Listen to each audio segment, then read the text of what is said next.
Good morning, guys. Today is the 1st of August.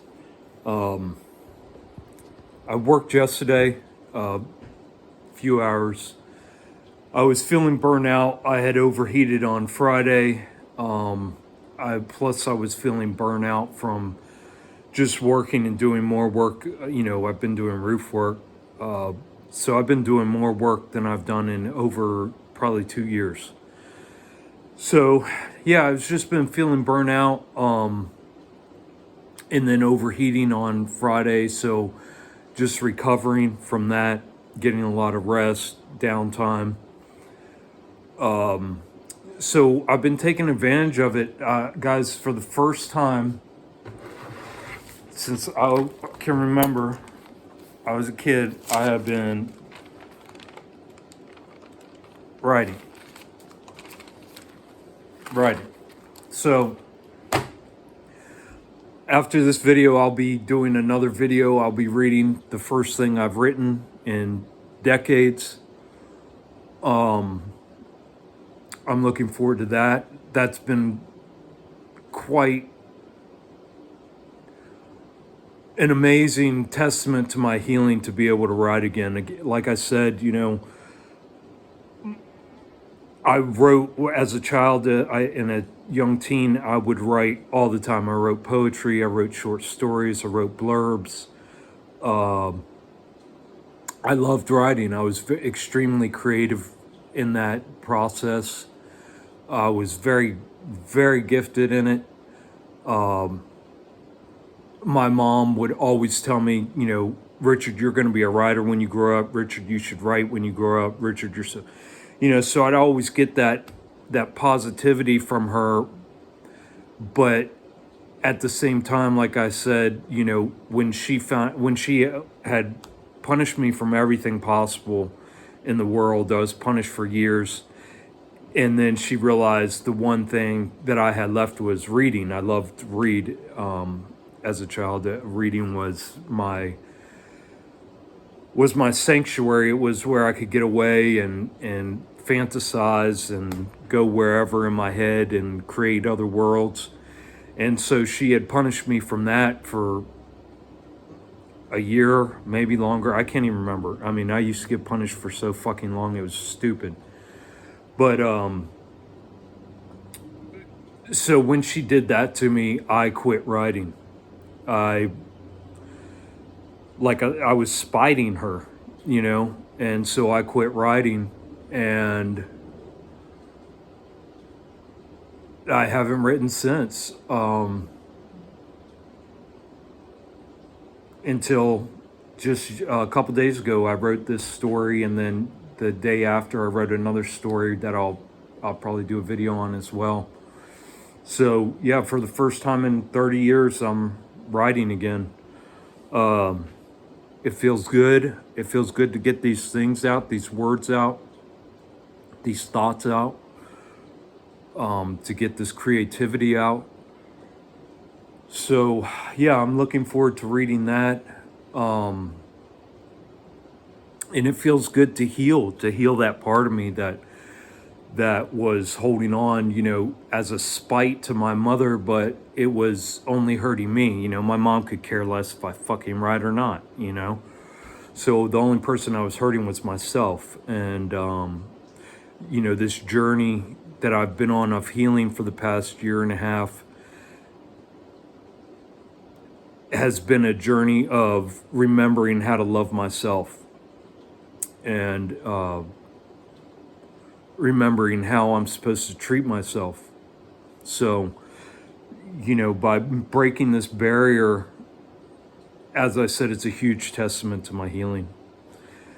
Also, what I did was I went through and I started putting all my videos, because I have like 600 videos, and so what I started, I was looking at it and I was like, man, if for somebody who's just coming on to this channel, it's going to be very hard for them to figure out what the fuck they're supposed to watch or what's even going on. So I started organizing my videos in a playlist. I have like 10 playlists now, guys. They're categorized very simply, so that way you can navigate through my videos much easier now. And I would, it would, benefit you to go through my playlist now and be able to see what, should watch, or what interests you, what might help you. What else is going on?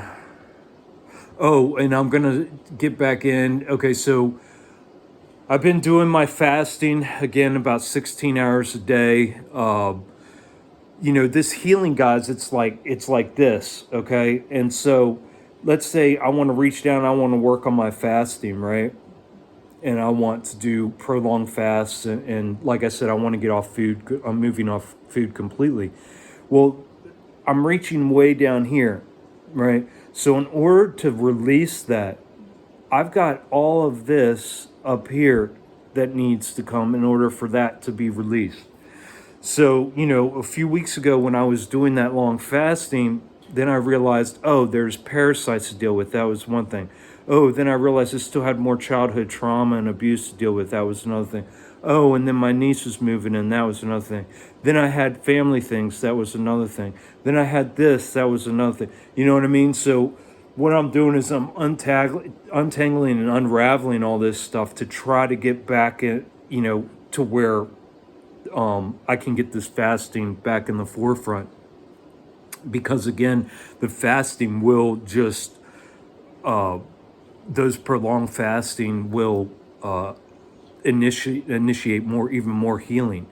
But in this journey of healing, guys, it's you can only do so much for one certain thing, and then it's going to come back around to where you're going to have to go and do your child work again, to where you're going to have to go and face this now, to where you're going to have to go, and then you're going to have to come back, to what you originally wanted to work on, and give that attention.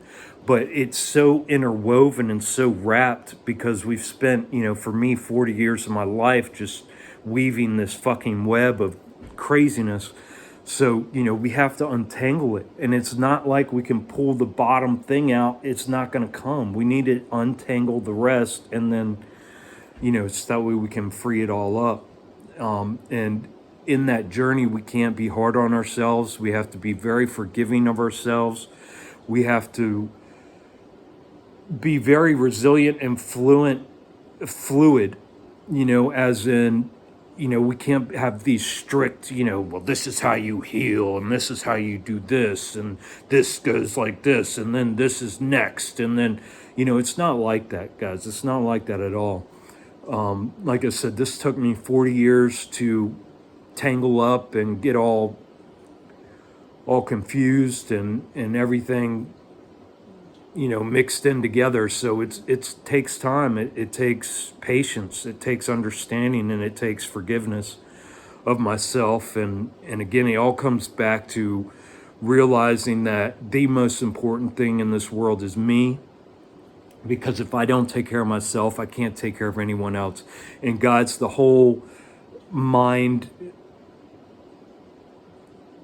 the whole savior mind of, oh, I'm going to help other people, I'm going to save other people, I'm going to do this for somebody else.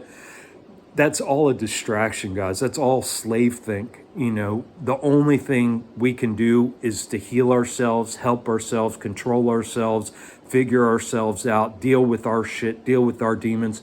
Because by doing that, we raise our vibration, we raise our frequency, and then those things are attracted to us naturally. And we get out of that savior mode because we realize that that's not our job. Our job is ourselves. That is it.